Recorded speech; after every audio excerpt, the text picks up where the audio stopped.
Aligarh police ने SP ग्रामीण अमृत जैन के नेतृत्व में 600 व्हाट्सएप ग्रुपों को बंद कराकर 1200 करोड़ रुपए का साइबर फ्रॉड होने से बचाया। ऑनलाइन ठगी करने वाले अंतर्राज्यीय गैंग का पुलिस ने खुलासा करते हुए गैंग के 12 सदस्यों को गिरफ्तार कर उनके कब्जे से 5,64,000 नकद तथा कई तरह के साइबर ठगी करने वाले उपकरण बरामद किए। साइबर ठगों ने एक रिटायर्ड बैंक मैनेजर से 10 लाख रुपए की साइबर ठगी की थी। क्यों मना रहे हो? गिनती करने का कर तो रहेगा क्यों नहीं। मना रहे हो? तो लगाने जरूरत ही नहीं है। लेके आइए। पहले फोटो ले लो, पहले ये वाला काम कर लो। आई लेवल या सब लोग आ रहे हैं, सब लोग आएंगे। तो जिस लेवल से ले लो, आ रहा हूँ। जिस लेवल से ले लो। सही से मारना फोटो।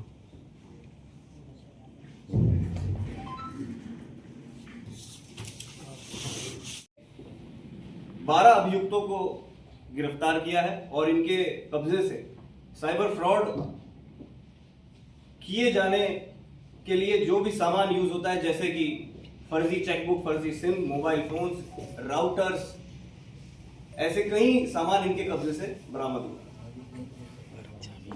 किस तरह का खुलासा किया गया है? देखिए, उत्तर प्रदेश पुलिस महानिदेशक महोदय की 10 प्राथमिकताओं में से एक साइबर क्राइम के प्रति जीरो टॉलरेंस की नीति के तहत अलीगढ़ पुलिस ने आज एक बड़ा खुलासा किया है।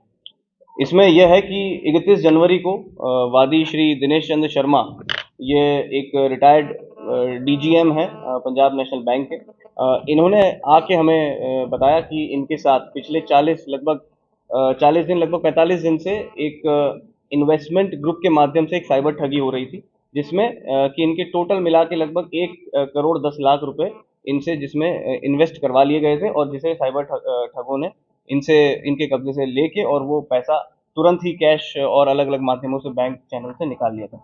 तो इस सूचना पर तुरंत ही संज्ञान लेते हुए अलीगढ़ पुलिस ने 2 तरह की कार्रवाई इसमें की। पहली कार्रवाई, ऐसे जितने भी व्हाट्सएप ग्रुप्स थे, इन्वेस्टमेंट व्हाट्सएप ग्रुप्स, उन ऐसे लगभग 600 व्हाट्सएप ग्रुप्स जिसमें कि 1,20,000 से 1,30,000 तक लोग जुड़े हुए थे, और जो कि हर आदमी 1 से 1.5 करोड़ रुपए उसमें लगाता था। तो ऐसे लगभग 1000 से 1200 करोड़ रुपए का फ्रॉड जो कि अगले 2 दिनों में होने वाला था, उस फ्रॉड को अलीगढ़ पुलिस ने होने से बचाया, और ऐसे सभी ग्रुप्स को मिनिस्ट्री ऑफ टेलीकॉम से समन्वय स्थापित कर उन ग्रुप्स को, व्हाट्सएप ग्रुप्स को इंडिया में बंद करवा दिया। और ऐसी जो इन्वेस्टमेंट ऐप्स थी, उन ऐप्स को भी I4C के माध्यम से कोऑर्डिनेट करके उन ऐप्स को भी भारत में बंद करवा दिया। ये तो हुई पहली कार्रवाई, जो कि सबसे इंपॉर्टेंट थी और सबसे पहले करनी थी। इसके बाद ये जो घटना हुई, जिसमें वादी ने अपनी तहरीर में जो हमें उनके साथ हुआ वो लिख के दिया, उस तहरीर के आधार पर साइबर थाने पे 16/25 एक मुकदमा दर्ज कर सीओ साइबर क्राइम जो कि सर्जना सिंह है, और प्रभारी निरीक्षक साइबर थाना और इंस्पेक्टर BD पांडे और साइबर सेल की टीम पंकज मिश्रा और राहुल चौधरी, अमित, इन सभी के दिशा निर्देशन में 5 टीमों का गठन किया गया, और इन टीमों ने 7 से 8 राज्यों में जाकर लगातार धरपकड़ करते हुए और आपस में सामंजस्य और कोऑर्डिनेशन बिठाते हुए 12 अभियुक्तों को, 12 साइबर फ्रॉडस्टर्स को गिरफ्तार किया, जो कि 4, जिसमें से 4 उड़ीसा के हैं, 3 उत्तर प्रदेश के हैं, 2 इसमें जो है उत्तराखंड के हैं, 1 राजस्थान के हैं, 1 छत्तीसगढ़ के हैं, 1 हरियाणा के हैं। ये 12 लोगों को आज गिरफ्तार किया है। इनके कब्जे से 30 बैंक की जो चेकबुक्स होती हैं, पासबुक्स होती हैं, 25 इसमें ATM कार्ड, क्रेडिट कार्ड, और लगभग 23 मोबाइल फोन्स, 1 लैपटॉप, 2 जियो राउटर, ऐसे कई उपकरण जिनसे साइबर फ्रॉड होता था, ये सब आज इनसे बरामद किए हैं। और लूटे हुए 5,64,000 रुपए भी आज इनसे कैश में बरामद हुए हैं।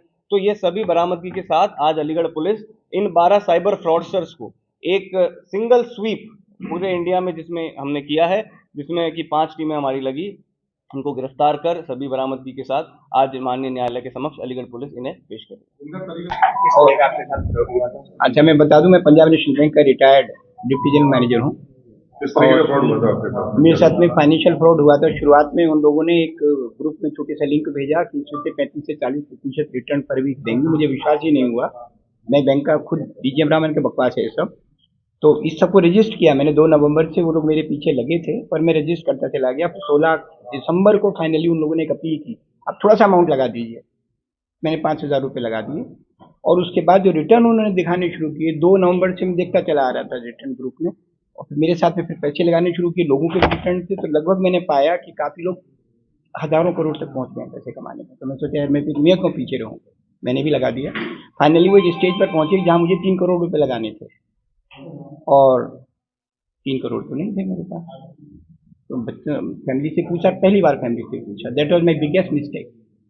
मुझे फैमिली से पहले ही पूछना चाहिए था मैं जाऊं या ना जाऊं। जैसे ही फिर उसके बाद मैंने खुद समझा कि क्या हुआ, और फिर जब समझ में आ गया कि फ्रॉड हो गया, तब तो फिर आगे बढ़ने का प्रश्न ही नहीं पैदा होता था। तुरंत मैं साइबर सेल आया, तुरंत आया, रात का टाइम था वो, और मुझे अमित जी यहाँ थे, उन्होंने मुझे सहायता दी। मैं आया, ढांढस दी, और मेरा हाल अच्छा नहीं था उस दिन, लेकिन आज आप डिफरेंट पा रहे होंगे मुझे चेहरे पे खुशी भी है।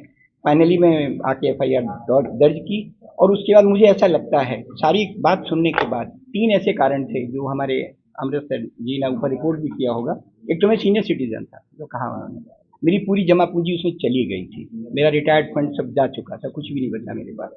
दूसरा ये था कि उस ग्रुप के माध्यम से बहुत सारे ग्रुप चल रहे थे, तो सबसे बड़ी जो फुरसाइट जो मैंने पाई और जो देखी, मेरे ग्रुप में भले 1000 करोड़ का फ्रॉड था, लेकिन जो होने वाला फ्रॉड था, मैंने बताया कि 4 तारीख इनकी D-Day है, तो आप विश्वास कीजिए 3 और 4 की रात को 600 ग्रुप, 12,000 करोड़ से ऊपर की बचत होना ही बहुत बड़ी बात है।